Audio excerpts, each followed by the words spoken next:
อบครัวที่เฮาสิเข้ามานำเสนอแล้วก็สิมาให้การช่วยเหลือของเขาแบ่งเบาบรรเทาทุกข์เขาหั่นแหละพี่น้องเอ้ย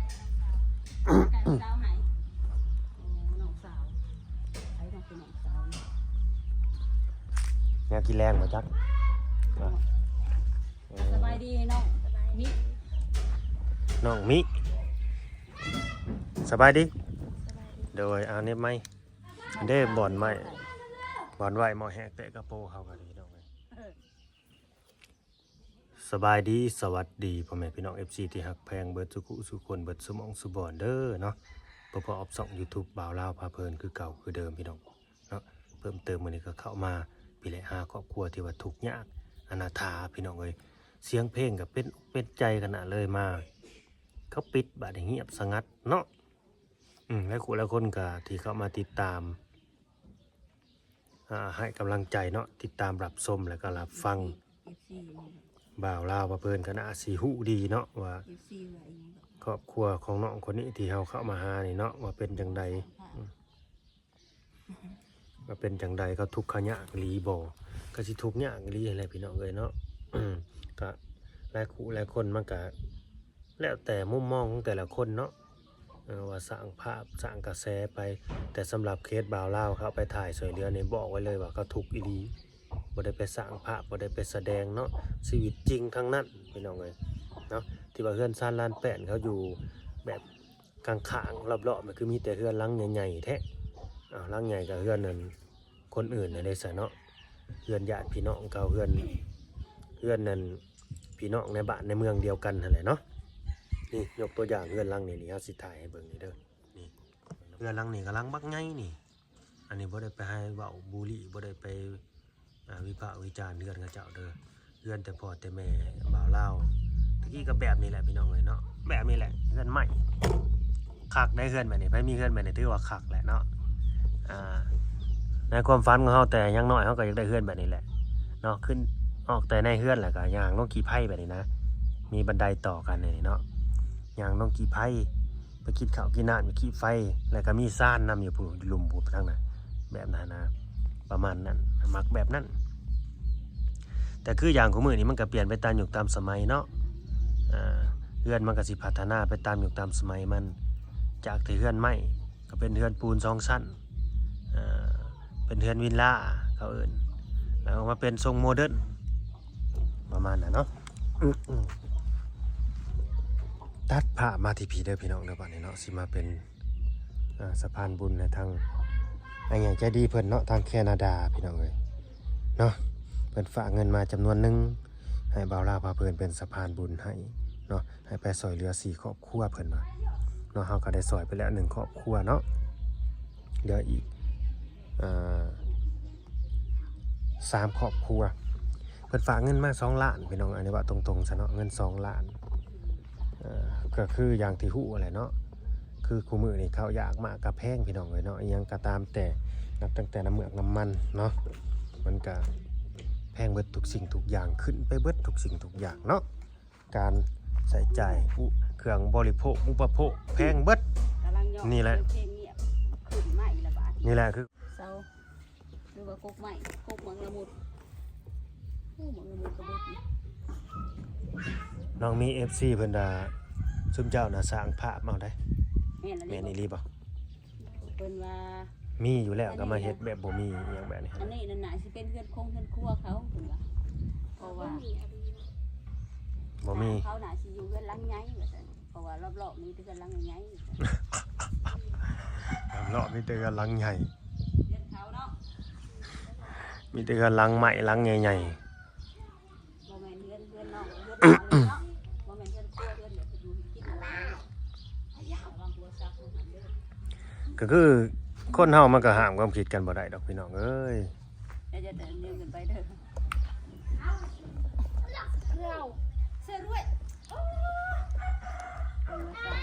เบิ่งลูกเบิ่งหลานเด้อเบิ่งลูกเบิ่งหลานเด้ออย่าให้ตกลงมานี่ได้บ่ได้สร้างภาพเนาะบ่มีอะไรละสาวยังเป็นผู้สาวอยู่บ่ฮะมาแต่ทำงานอยู่ไทย มาจากกรุงเทพ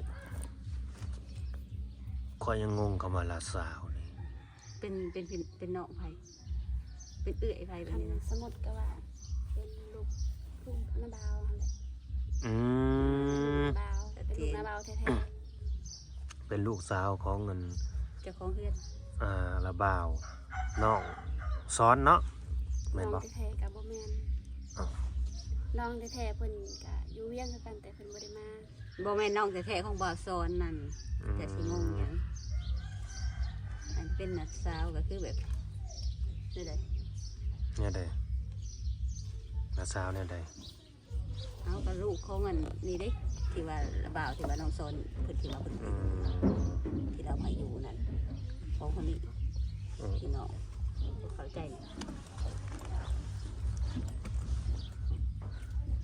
ผัวก็จักไปหายิ่งหยังว่าซั่น ไปไปเฝ้าผู้บ่ เราอาญาดึกอาญาว่าบ้านเราเที่ยวบ่ได้ไว้วะ เอาหยังไปยิงกระทุนแต่ว่าปืนพาหนาไม้อันนี้เป็นยิงบ่มีเนาะอืม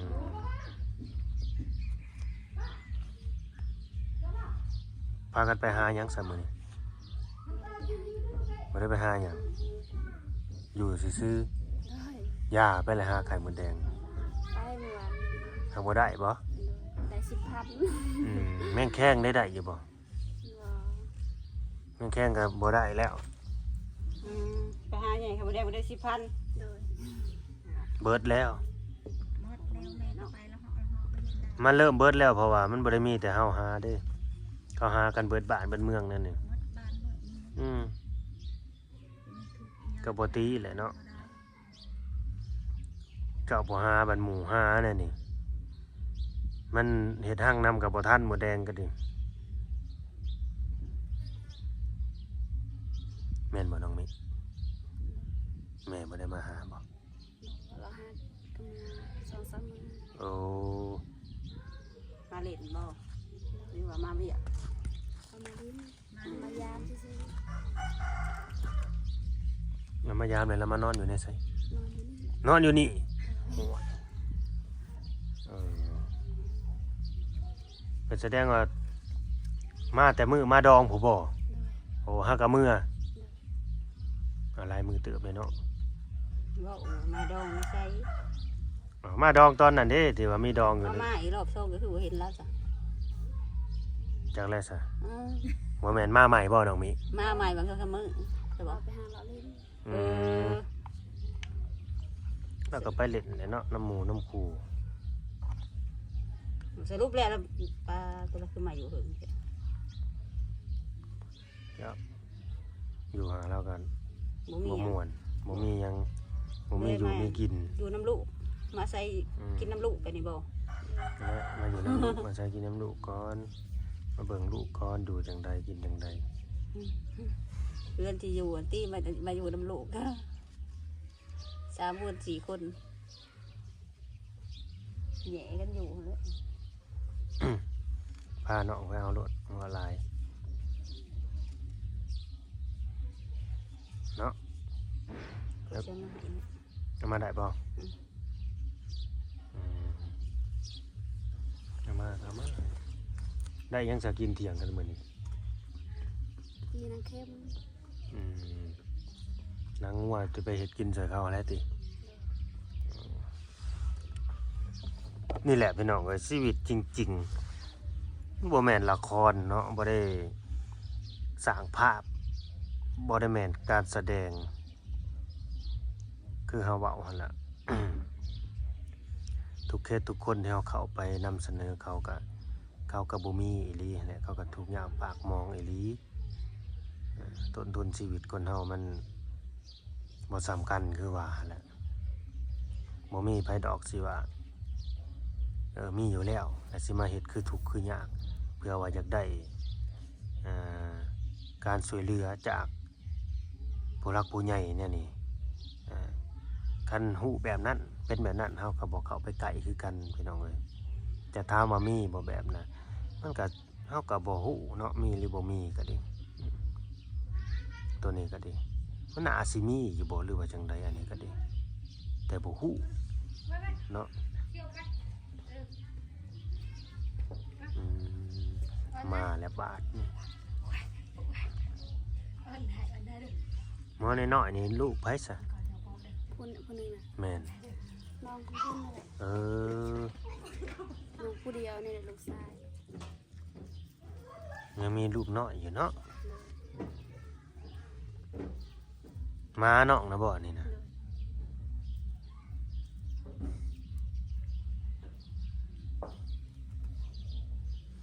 อยู่ไปอย่างสิแหละตามอัตภาพตามมีตามเกิดเด้อบ่าวลาวสิถามของที่เอาเข้ามาให้รอบก่อนนี่กินเบิดแล้วบ่ โดย เป็นหมี่มาม่าปลากระป๋องไข่นี่เบิดแล้วเนาะ ใครหมดแล้วยังไปปลากระป๋อง อืมบ่มักกินบ่ปลากระป๋องหรือว่าจังใด กะมักคือกัน อืมประหยัดกินเด้อป่านนี้เด้อ มีเด้อว่าดังๆเด้อนี่บ่ได้ยิน ก็ดัง เจ้าอย่าว่าพ่อนั่นน่ะเพิ่นบ่ได้ยิน ๆเว้าดังๆพูดแรงๆบ่มีแห้งบ่อหยังประมาณนี้บ่มีเหือมีแห้งบ่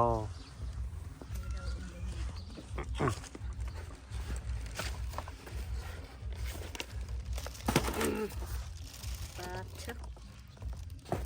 ไข่มาม่า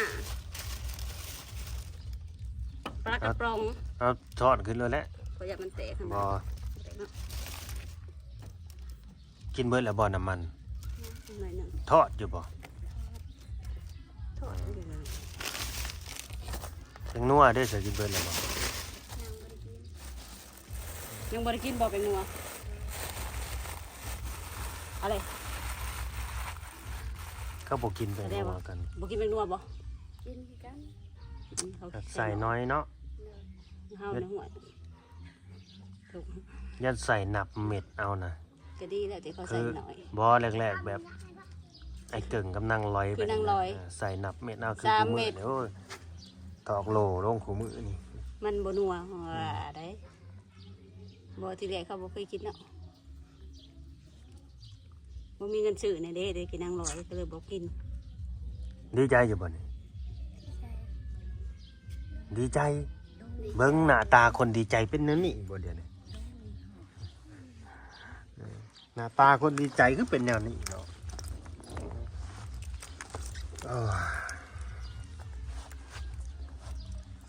โอ้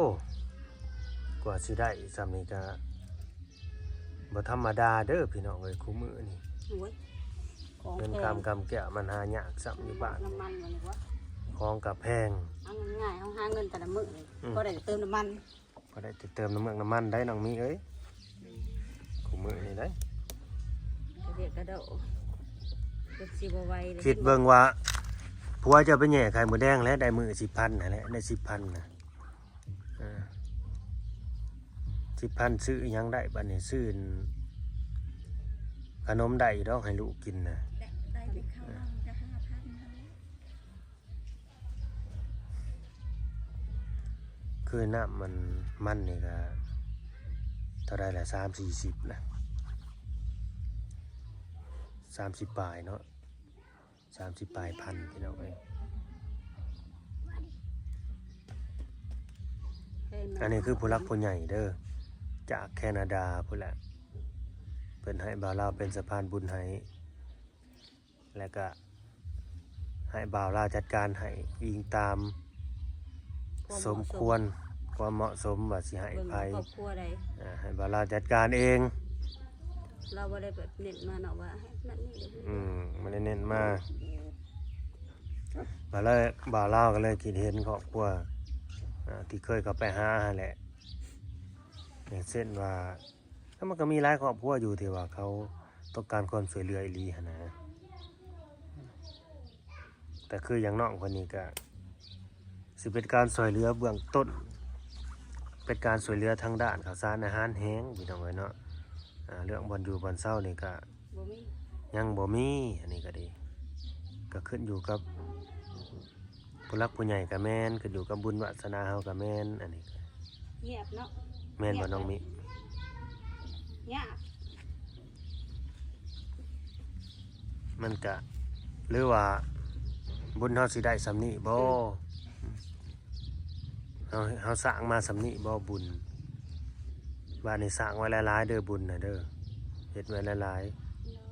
ๆทำบุญทำทานไว้หลายๆเพื่อเฮาสิเกิดศาสนาสัตว์ใด จะเปิดอีหยังก็เปิดรับบริจาคจะบ่ เปิดไปแล้ว บ่มีเลยได้ ขณะคนที่ว่าเคยให้ช่วยเหลือนี่ให้เปิดรับ ก็ยังบ่มี การช่วยเหลือเด้อการเดือดเนี่ยยังให้นี่เพิ่นก็ยังสวยมาแบบช่วยเหลือเบื้องต้นเจ้าสิซื้อนะ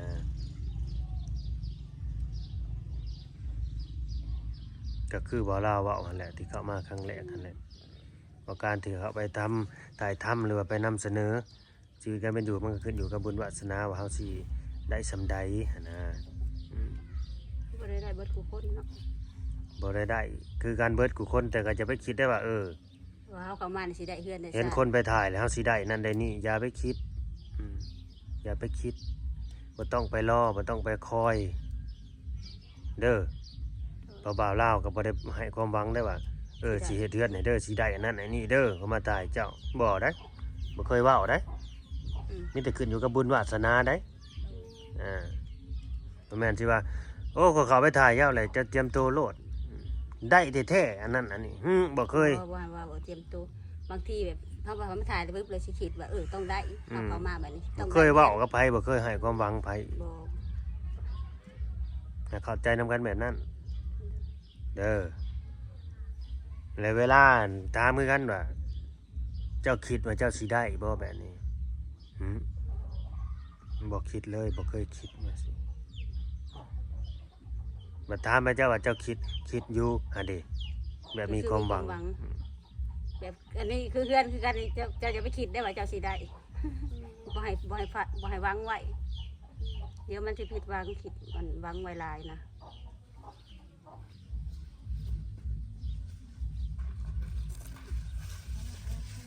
เดินมอนี่มา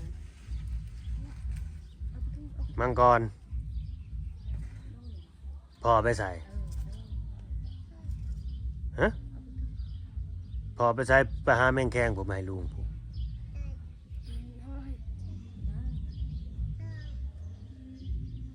โมกูอยากกินแมงแคงว่าบ่เห็นนะแม่แมงแคง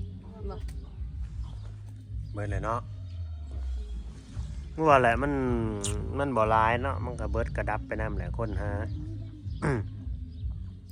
หาก็แบบบ่หาแต่พออยู่พอกินเด้อคู่มื้อนี่พี่น้องเอ้ยบ่แม่นสิหากุมปากกุมท้องแหละพอหาขายหาขำหาขายนำได้มันเป็นเรื่องธรรมดานี่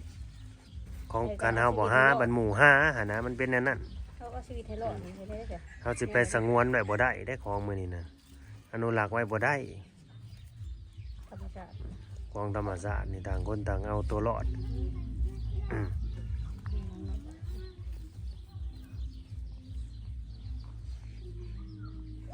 ไข่นี่คิดว่าสิกินจังมื้อจังสิเบิดนี่ไข่30หน่วยที่ยังไข่30หน่วยนี่เด้30หน่วยเอาก็ไข่30หน่วยเฮ้ยจักหน่วยซะ4หน่วยกว่านี้มันไข่30หน่วย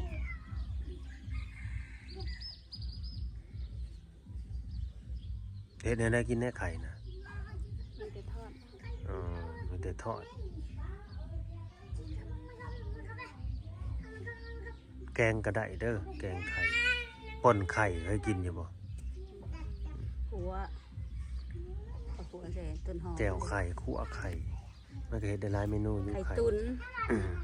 ก็สิกินบ่เป็นกันดอกเนาะทอดเอาแหละมันจังบ่เปลืองจังประหยัดแน่กระเบ็ดไก่ตรงไก่ตุ๋นมาแห้งเปลืองไปต้มแห้งเปลืองขัวไว้เปลืองไว้ใส่ผักคั่วก็สำคัญกับทอดนั่นแหละใส่น้ำบ่ได้เปลืองคั่ว2หน่วยใส่ผักใส่น้ำได้อันน้ำใส่น้ำแล้วก็ผักใส่คั่วใส่ไข่มดแดงนี่แห้งสิแซ่บประจักเป็นไงไข่มดแดงมาแล้วก็คั่วใส่คั่ว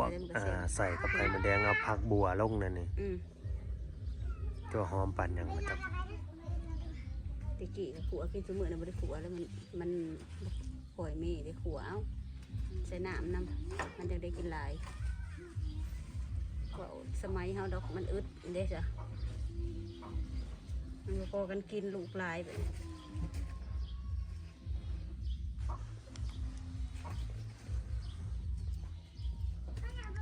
เจ็ดเจ้าไปหญ้า โอ้ยสิกิสิตีนเลยเนาะ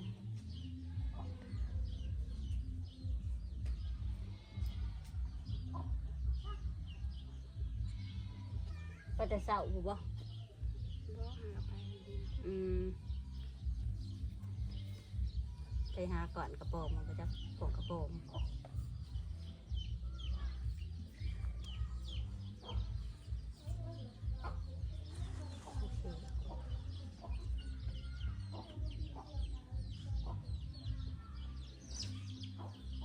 กินอยู่บ่ปลากระป๋องก็เดียวบ่กิน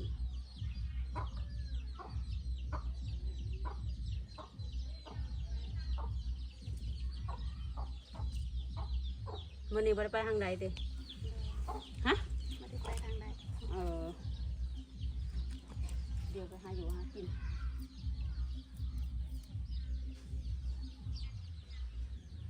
อันนี้บอกไก่เจ้านะ บ่ คือใหญ่ไว้เนาะไปทางใดละหมูนะ พูดอยู่ ใหญ่หมองหมูกระโดนเอ็กซี่กับหมูกระโดนหมูบ่ใหญ่